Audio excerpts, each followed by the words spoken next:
Okay, today is April 10th. This is our friend Brody. Hyperactive, a little chubby, kind of like me. Man, I'm not hyperactive. So today's the first day of his boarding school boot camp, and what we're going to do is set boundaries for him. Teach him not to jump. Teach him, so he's a nice dog, great personality, right? He wants to mouth a little. Yeah, that's no problem. So we're going to see what goes on with him, and we're going to let him out, run around, and get him in a play group, and we just add structure to his life. No pulling on the leash is number one. Yeah, it's like 4 feet by 4 feet. All right, good. Okay, so here we are. We're introducing Brody to our pack. That helps them out. Why? Dogs are dogs.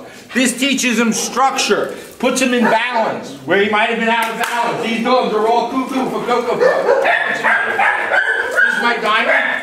Yeah. Brody. Good. So we teach boundaries. And if we don't teach the boundaries, the other dogs will teach the boundaries. So this is a good day at doggy daycare for our little pack of misfits. So the trick here is to balance energy. So this is a dog, Brody, hyperactive. So she comes in here hyper. So when there's kids around, kids running around, the dogs are like kids running around. We have to teach boundaries and how to settle her energy, even it out. So she can't just be jumping. None of these dogs can. So she gets love when her 4 feet are on the ground. And that's it. You have to learn. The family, as a collective unit, has to learn when to connect to a dog and when to disconnect. Make her invisible. I'm not all these dogs. I have 50 dogs here right now. 10 in this room, 10 in the other rooms. We have to be leaders. Leadership is the key to this. Structure and leadership. All these dogs have some kind of issues. When they're home, they're out of balance. Because the humans get them out of balance. So what we got to do is teach the humans how to balance a dog like Brody. Teach her never to jump, never to pull. It's hard when you have young children because you have to get the young children on board with this. You have to be able to adjust their energy too, so your children can't be jumping on the bed at 3 o'clock in the morning. All right. They need structure. Let's go. Did you cut me off already? Okay, so here we are, continuing on our good friend Brody's boot camp. It's important to understand basics here. These things are critical. The crate is critical to manage a dog in a house, especially with children and management. So we don't talk about training dogs, we talk about managing dogs and adjust their energy. It starts with the adults. We don't yell, we don't scream, we don't use prong collars, we don't use electric collars. The only time I yell is when I'm looking at the camera. I need to chill out, and then he chills out. So the first thing we do is teach him boundaries. He's got plenty of enthusiasm. And the funny thing is, the dogs that seem the most difficult turns out to be the best. And that's my impression of Brody. So I'm going to open the crate, but he can't come out. The only place, read my lips, the only place Brody gets food, whether it's a treat or it's his bowl of food, is when he goes into his crate. He has to go in there voluntarily. He doesn't do that today. Hopefully he will. We're going to use the crate, and we're going to use some other things. So I'm going to let him out of his crate. See, he's not coming out. I give him a release command, which is, okay, good. I have a piece of rope on him. This rope controls his behavior. So when Brody's under my supervision, I love him, but I control his behavior. The only time I pet him is when his 4 feet are on the ground.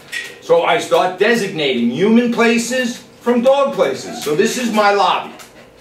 90% of this he can go. He can't go on a human place. So I have this piece of rope, and I'm relaxed. I'm coming over here and sitting down. If he crosses a boundary, notice I'm not staring, I'm not yelling, I'm talking to the camera. Brody doesn't understand English. So the first thing we're going to do is I'm going to switch collars. So I'm taking this piece of rope that cost $1.78, and I'm going to put what do we call this? Collar, a nylon collar on.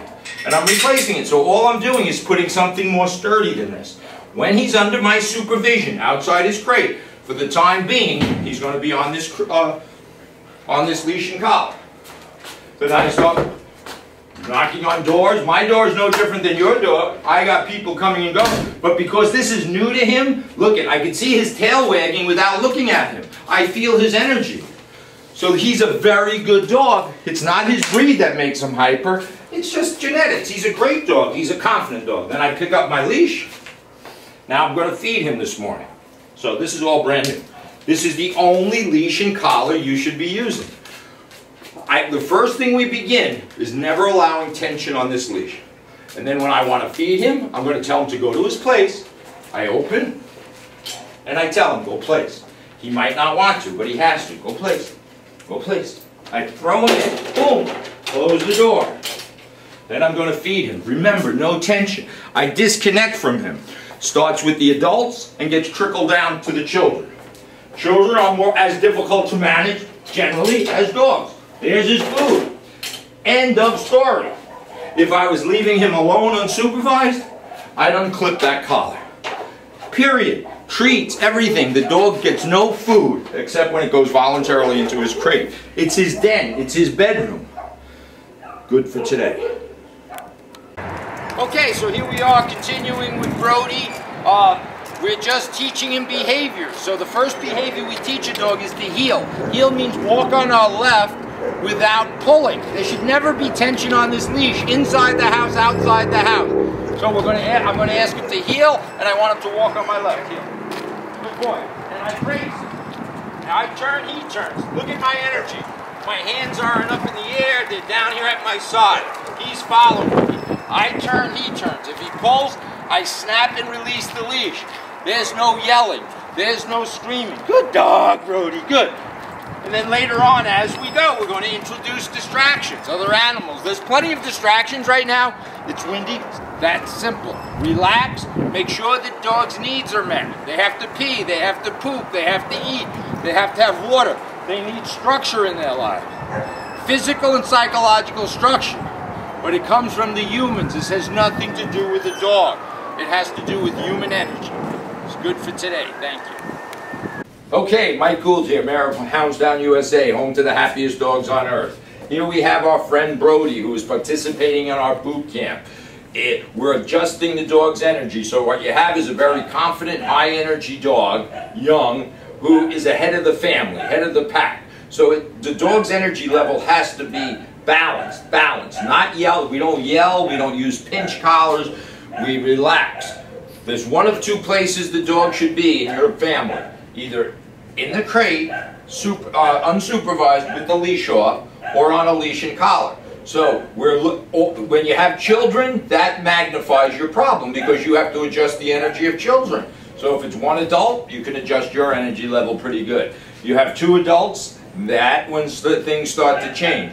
When you start having 3, 4, 5 children, other animals, this all creates drama. So it's not an easy task. So we begin by always teaching a dog that it has to go in its crate. The only time a dog gets a morsel of food is when it goes in its crate.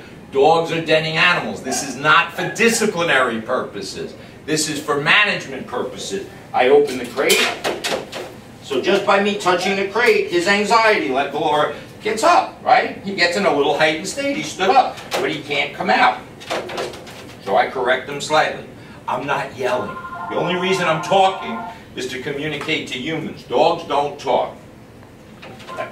So we teach him to wait a little bit. Now he's good.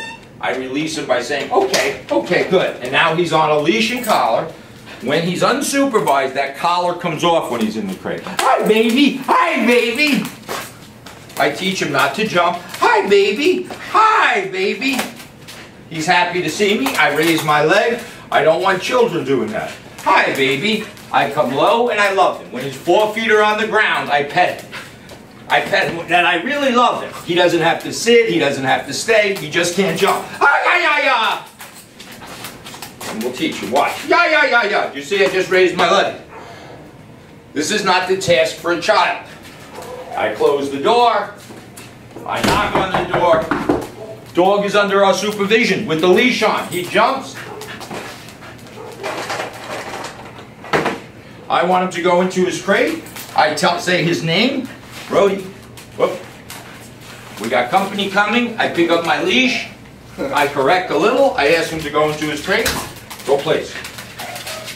He goes in. I shut the door. Now I take care of my visitors. Hello, sir. You dropping off? Yes. This is my goal. Okay, so just continuing. So we had somebody come in the house. Let's say that was a gentleman, came in unexpectedly with a dog. What did I do? I just put the dog in the crate. I have no worries now. He can't jump on people. He can't do anything. When I put him in, I gave him a treat. So while he's in there, I'm going to practice making noises. What happens? Hi, blah, blah, blah. He's not barking. He's not jumping. He's not doing anything. I'm going to let him out. What do? He needs to slow down his mind. I open. He goes to the back of the crate now. And he waits for my command. And this takes patience. This takes patience. This is a 12-day training program. If you don't have patience in your life, this isn't going to work. If you have a dramatic household, this is not the right dog for your household. Okay, good dog, and now we're back. Okay, baby. So how do I ignite him? By interacting with him. He didn't jump that time. Yeah! Brody! Brody, man! And we're going to take him outside in the field. Does everybody understand that? Now, randomly and periodically, I'm going to put him in his crate. How do I do that? I just pick up my leash, say his name, Brody, go place. He goes in, I shut it. For training purposes, I'm leaving the leash on. So if he barks, I can correct him a little bit. A correction is not it's a snap and release. It's not a fight we have with the dog. Watch again. Okay, this is a huge component. If you don't use a crate, this training is going to go by the wayside. I'm ready to go out for a walk. There could never be tension on this leash. Ever tension. So look, this is tension, this is not. Tension comes from us. Good doggy. So we're going to cut and go outside. Okay, so now I'm ready to go out. I loop this around my right thumb. I relax my body. I have slack in this leash. Never this. Slack. It's got to be here. We need to be loose. When there's tension, I correct. I'm going to ask the dog the first behavior we taught him was to heel. Brody, heel. We're on our way out. I ask him to sit. And he waits. I pivot out with my right foot. You see there's no tension? There's no yelling. If you're a yeller, this is not going to work. Sit. The dog should give you zen, calm, or chi. I open the door. I close the door. I open the door. I close the door. I knock on the door. What is my friend Brody doing? It's not because I gave him a treat. We don't give food reward. We're ready to go. I ask him to heel, and off we go. You can cut. And we'll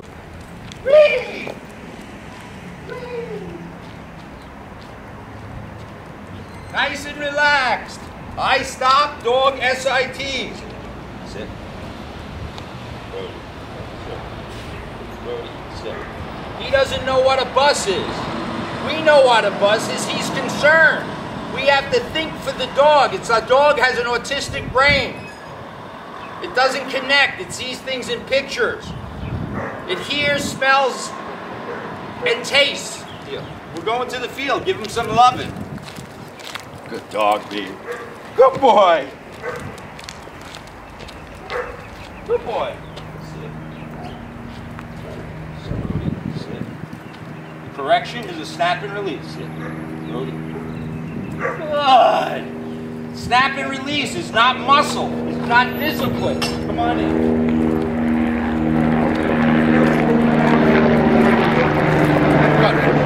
You have to meet the dog's need. Food, shelter, water, of course. It needs exercise, love. But more importantly, it needs structure, not discipline. Discipline is different than structure. He needs to go now. He's going to run around for 20 minutes. So I know he has an opportunity to pee, poop. I can do all my training, all my love, everything in 20 minutes. And then I always have a place to contain a dog in case there's things that I can't control. When I can't control my environment, I put the dog away somewhere. And if you can't control your home environment, we talk about managing a dog. Brody, yeah, good boy, Brody. Good boy. He doesn't like to chase ball. Anyway, let's cut for a minute.